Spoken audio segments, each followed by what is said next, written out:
Okay, just have a look at page 38 of your worksheet. This one is actually under November 19 P41. Okay. 38 is already on the calculation part, if I'm not mistaken. You actually have to look at 37, sorry. Just have a look at 37 because under your worksheet, that's where your question started. This is November 19 P41. So you look at that question right now. They mentioned to you that you have a long straight vertical wire that carries the current I.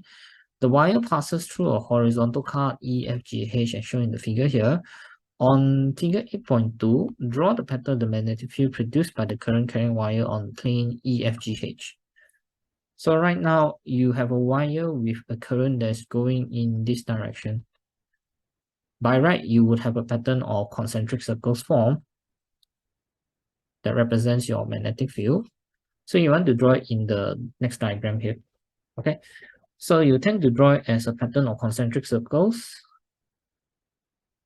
So one of the few things to note is that your spacing between your lines must be increasing with distance. Okay, you notice this spacing here versus this spacing and this spacing. Let's call this D1, D2, and D3. D3 should be more than D2, should be more than D1.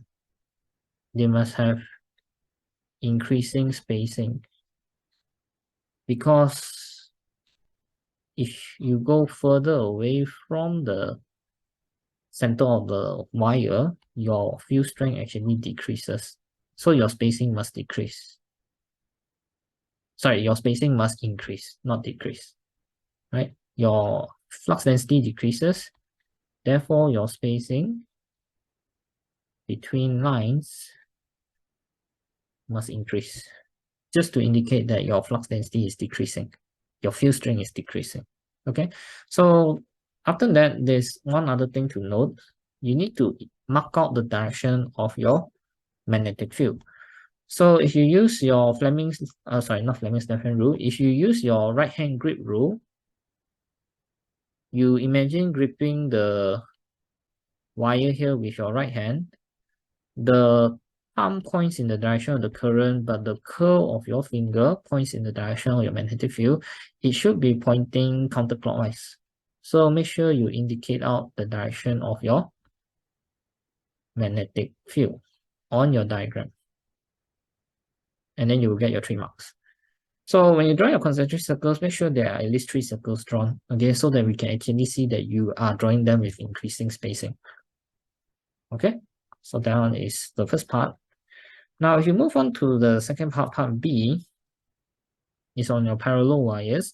2 long straight parallel wires P and Q are situated 3.1 centimeter apart as illustrated in this figure.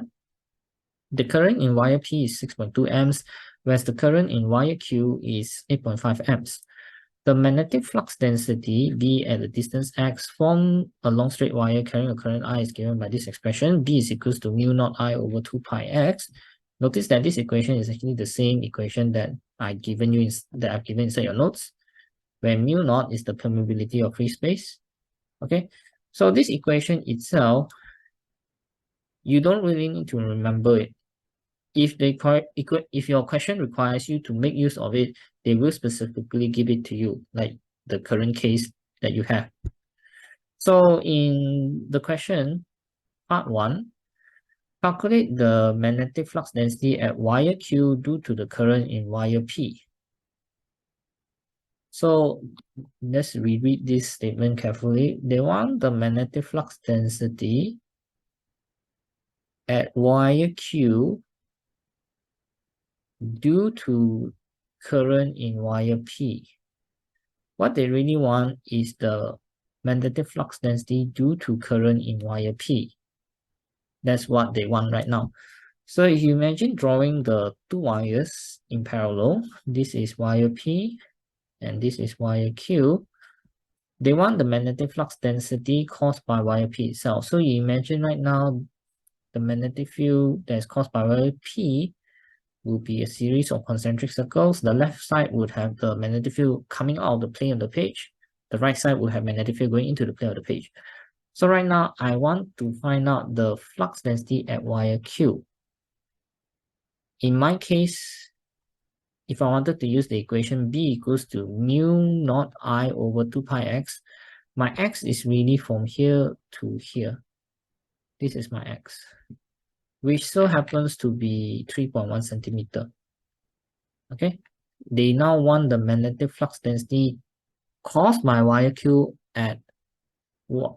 Sorry, they now want the magnetic flux density caused by wire P at wire Q. What this really just means is that you're considering x as 3.2 centimeter because you're asking you to find the flux density at that particular position where the wire Q is at. Okay, sorry, it's not 3.2 centimeter, it's 3.1 centimeter. Okay, so this one is going to be 3.1 centimeter. Okay, so you just sub in whatever you have. Your mu naught is 4 pi times 10 power minus 7. You can actually get it from your data sheet, second page of your exam paper. Then current is 6.2. Your current 6.2 here must be the current in wire P. Okay.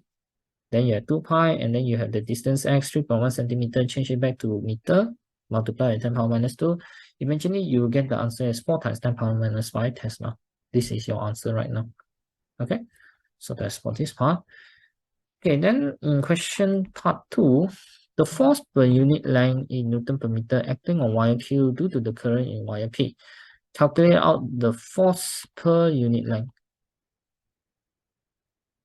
on wire Q due to current in wire P. So what they want right now is actually the force acting on wire Q. Alright? They want the force per unit length acting on wire Q itself. So they want this FP here that is acting on your wire Q. Alright? Yeah, in the first case, do I know the current direction? Yeah, the current direction of wire Q is also outwards actually. So since it's outwards, I actually already know that the magnetic force would actually be pointing in this direction. Okay, so I want to find out the magnetic force acting on wire Q. So this one I can use FB equals to VIL. So because I want force per unit length, I need to change this to FB over L equals to BI. So right now, the B that I use must be the magnetic flux density due to wire P. Okay, wire Q is inside the magnetic field of wire P. That's the reason why you have a magnetic force in the first place. Okay, so B must be the magnetic flux density due to wire P. Your I here is the current in wire Q itself. So this one, you've already found it from the question above. This is the magnetic flux density due to wire P. Okay, your current that you use must be the current in wire Q, which in your case is 8.5 amps. So it will be 4 times 10 power minus 5 times 8.5, giving you 3.4 times 10 power minus 4 Newton per meter. Okay, so that one is for this part. Now, if you then move on to part C, the currents in wire P and Q are of different magnitude. State and explain whether the forces per unit length on the two wires will be different. So remember just now I mentioned to you, when you're talking about the currents inside the wire being of different magnitudes, the magnetic force that your wire experiences by right should be the same. There are two ways to explain it. Either you use Newton's third law or either you use some sort of mathematical derivation. So it will be much easier just to explain it based on Newton's third law. That is the preferred way. So you just say that according to Newton's third law, forces on forces on Q due to P is equal and opposite to force on P due to Q. Therefore, the forces per unit length should be the same. Or you can just say the forces have the same magnitude. Therefore, force per unit length is the same. Okay, so you can say it this way. This one is actually the easier way to do this. But if you wanted to kind of like prove it out, you can prove it out like the way that I did inside the notes. But if you did it that way and you want to somehow explain it along those lines, you can just say that F over L is proportional to the product of the two currents, therefore they have same magnitude. So you could eventually prove that magnetic force on P is mu naught IQPL over 2 pi x. Magnetic force on Q is mu naught IQL over 2 pi x. This one will eventually give you this conclusion where FBP is proportional to IPIQ, and then FBQ will also be proportional to IPIQ. That's what this answer is actually referring to. Okay, so this is one part of your question. Okay, next question that you can have a look at is page 51. All right, so I'll just clear this one. So this is okay. You look at page 51. So next question, look at page 51. November 2020 P42. So for this question, it's a bit similar to the one that you just done. Over here, you have a long straight vertical wire A that carries a current in the upward direction. The wire passes through the center of a horizontal card as illustrated. This card is viewed from above. The card is shown from above in the figure below. On this figure, draw 4 lines to represent the magnetic field produced by the current carrying wire. So this time they're a bit more specific in telling you how many lines to draw. They want you to draw 4 lines. So this one, you imagine right now that you are viewing your magnetic field from above. You have current that's going upwards. If you apply your right hand grip rule here, your thumb is pointing in the direction of your current. The curl of your finger is pointing in the direction of magnetic field. It should be a series of concentric circles where the direction is counterclockwise. Okay, so it should be a series of concentric circles like this, where the direction is counterclockwise. So draw it properly in the diagram below. This is what you are supposed to get. All right. So make sure there are concentric circles centered on the line, and the separation of the lines increases with distance from the wire, and the arrow show that it is in the anti-clockwise direction. This one will give you your 3 marks. Okay, so this is pretty straightforward. Okay, then next part, look at the question in part B. 2 wires A and B are now placed through a card. The 2 wires are parallel to each other and carrying currents in the same direction as illustrated in the figure below. Explain why a magnetic force is exerted on each wire. So this time they want you to explain why do forces exist on the wires. So this one I explained it in length just now at the beginning of the lesson. You could say that current in each wire produces a magnetic field on each wire. Meaning to say, if you're talking about wire A, it produces a magnetic field that looks like this. When you're talking about wire B, it produces a magnetic field that looks like this. Okay, so that's what we mean by current in each wire producing a magnetic field on each of the wire itself. So from there, each wire is in the magnetic field produced by the other wire. So we could say that in your case, wire A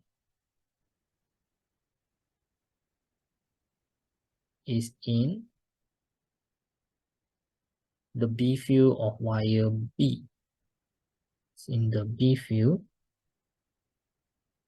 of wire B. And then likewise, wire B is in the B field of wire A. Okay, so the last thing you would say is that since the current in each of the wire is actually 90 degrees to the magnetic field that they are in, you would have a magnetic force produced. Okay, So you don't really need to predict out the direction here because the question isn't really asking you to predict out the direction of the magnetic force. They really just want you to explain why is there a magnetic force acting on the wires in the first place. You say these 3 points, no? Current in the wire produces a magnetic field. Each wire is in the magnetic field of the other, and because the current is perpendicular to the magnetic field that it is in, you're going to have a magnetic force produced. This is the full story. If you were then to move on to predicting the direction of the force using Fleming's left-hand rule and your Newton's third law, you will eventually find out that the magnetic forces are going to be attractive. Actually, it might make your life a lot easier if you just remember whether the forces are attractive or repulsive depending on the direction of the current. In the notes, I think it's already mentioned specifically to you that when current flow is in the same direction, forces are attractive. When current flow is opposite direction, forces are repulsive. So you remember those two, it will actually make your life a whole lot easier. You don't need to like apply Fleming's left-hand rule again, right? So since here you have the wires having current in the same direction, the by right should be attractive, okay? So here, state the direction of the forces. Forces are attractive, or force on each wire are towards each other. Either you remember the nature of the force based on the current direction, or you go and do it the hard way by predicting the direction one by one. Or just predict one and then use Newton's third law. Okay, so that is for this. Now then you move on to part C. Part C, they say that the currents in the two wires are not equal, same like before. Explain whether the magnetic forces on the two wires are going to be equal in magnitude. So this one, as I mentioned, make your life simple, just relate to Newton's third law. So I could say that the forces produced by the wires, the forces are produced by the wires interacting with each other. So according to Newton's third law, the forces are going to be equal in magnitude. All right, this is the easiest answer to use. But again, if you want to go along the way of proving it by derivation, the final answer that you will just say is that force is proportional to product of both currents, plus the forces are going to be equal in magnitude. Because eventually they're really just looking at this, right? You don't really need to show this derivation inside your workings, okay? But I'm just showing it to you just so you understand why is your marking scheme saying this inside their answer. It's because they're actually referring to this equation here. Okay, so this is page 51. Next page you can have a look at is supposed to be page 53, if I'm not mistaken. Okay, so have a look at page 53. This is March 2021 P42. In your current question, two long straight wires P and Q are parallel to each other as shown in this figure. There's a current in each wire in the direction shown.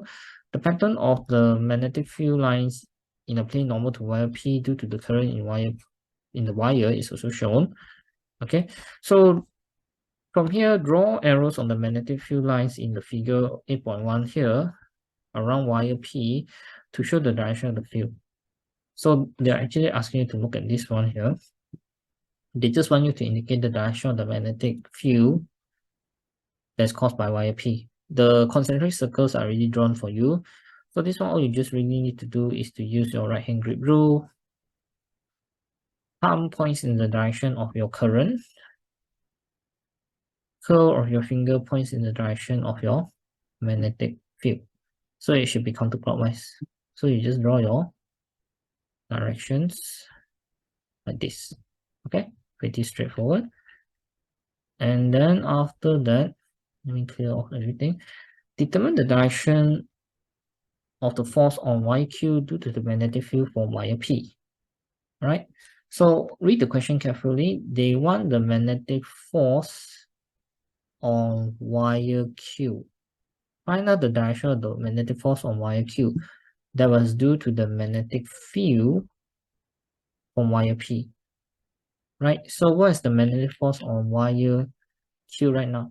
So this one, without having to like draw out the magnetic field, use Fleming's left-hand rule to find out the direction of the magnetic force on wire Q, your life will be a lot easier if you had just remembered that since current is flowing in the same direction, the forces are going to be attractive. So in my case, since the forces are attractive, by right, wire P would have a magnetic force in this direction, whereas wire Q would have a magnetic force in this direction. So it should be towards wire P, or you can just say that the force is to the left. All right, that's pretty straightforward. And then after that, part 3, you will notice that this is actually kind of like the third time you're looking at this.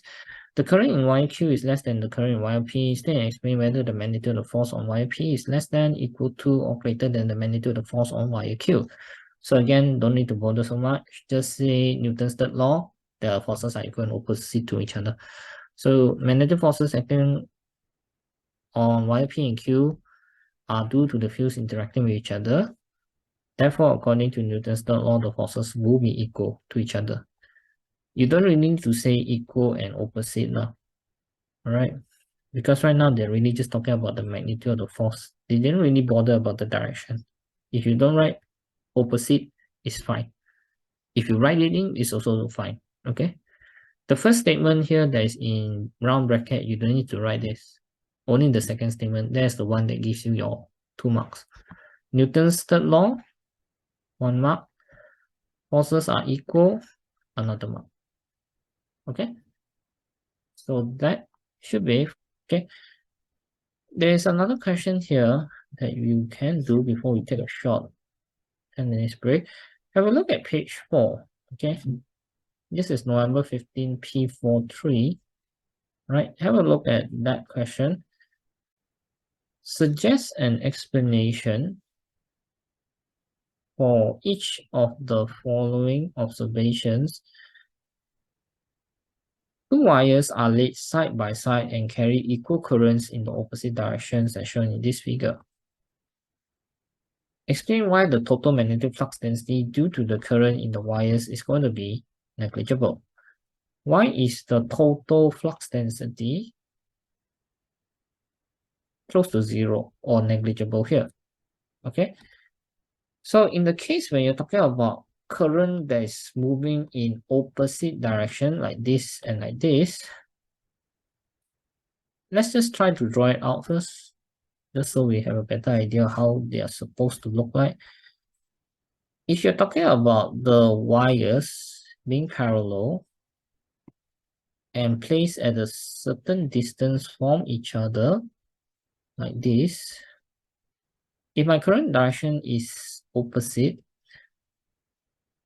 let's just say that for this one, wire A and wire B here, wire A, the direction of my magnetic field, let me draw it in a bigger circle.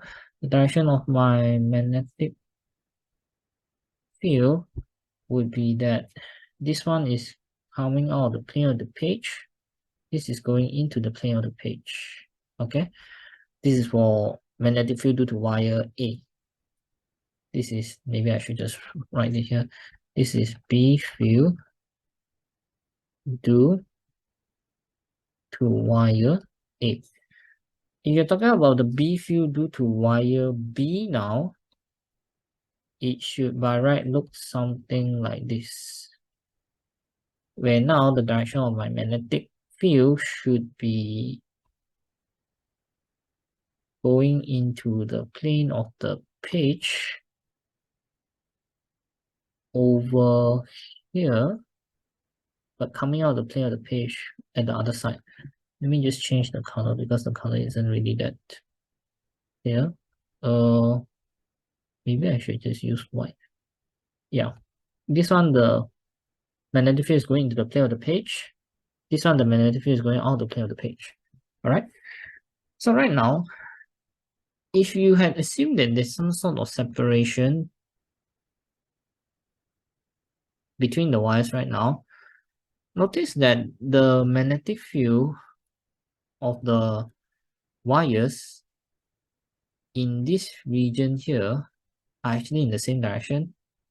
For wire A is going to the plane of the page. For wire B is also going to the plane of the page. Let me just write something here also just to be a bit clearer. This one is the B field due to wire B. Okay. So in this region itself, between the wires, they are actually in the same direction. So these two, the B field is same direction. They do not oppose each other.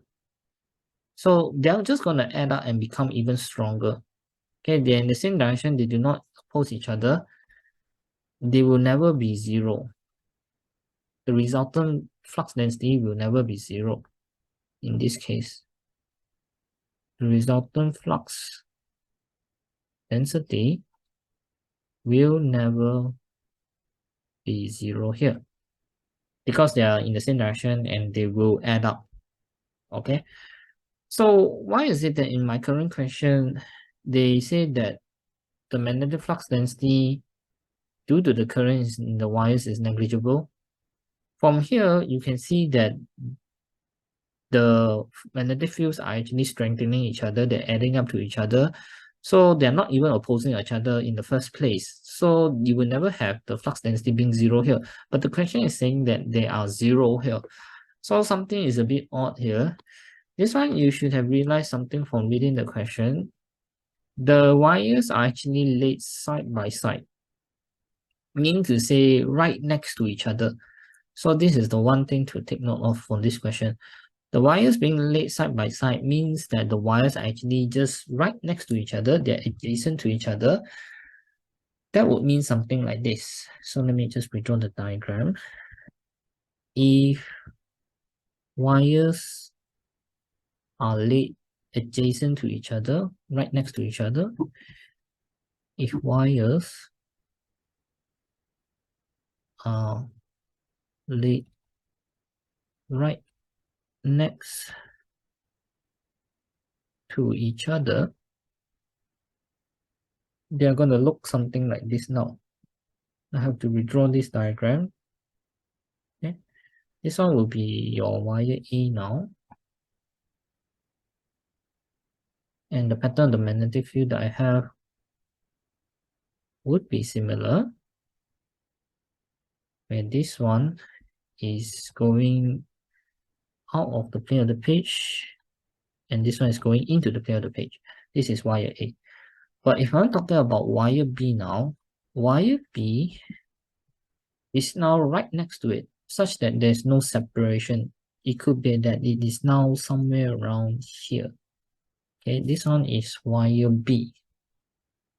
Right? And now if I try to draw the pattern of the magnetic field caused by wire B, it's going to look something like this now, where this one is coming out of the plane of the page. So this one is going to the plane of the page. This one is coming out of the plane of the page. Okay, notice that what you have essentially done here is that this whole pattern of magnetic field, you've actually shifted it more towards this side when you go and lay one wire right next to each other. So when you lay them right next to each other, you will notice something right now. The magnetic fields are actually acting in opposite direction. If I just look at this portion here, as well as this portion here, you will see that the magnetic field, the B field, is opposite direction. So they are opposing each other. The B field is in opposite direction. They are opposing each other. This is in terms of the direction themselves. They are actually opposing each other.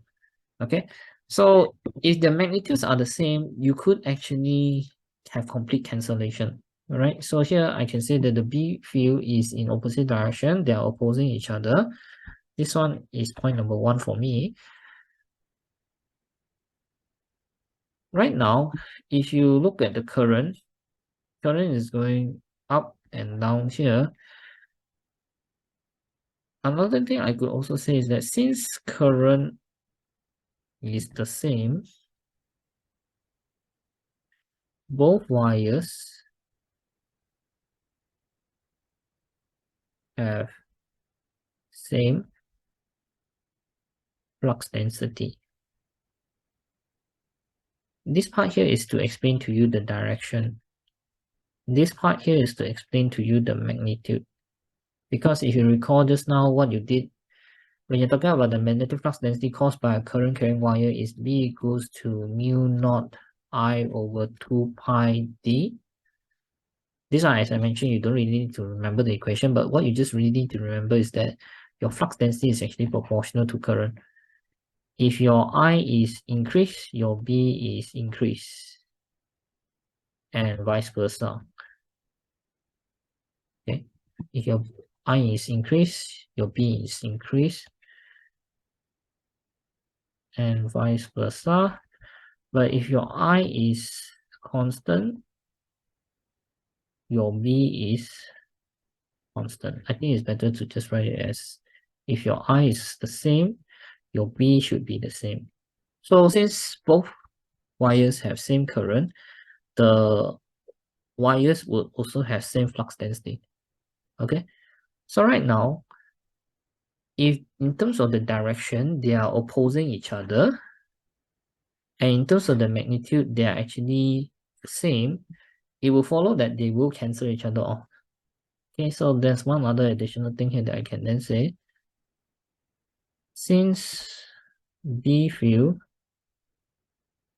due to each wire is equal opposite to each other, B field due to each wire is equal and opposite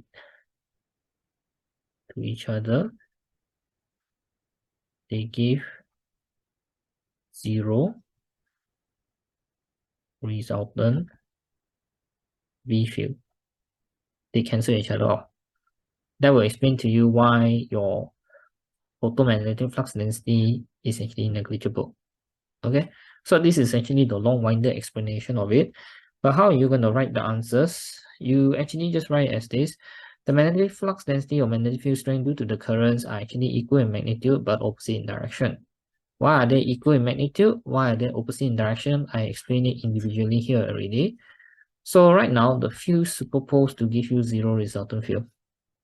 That's all there is to it. Okay.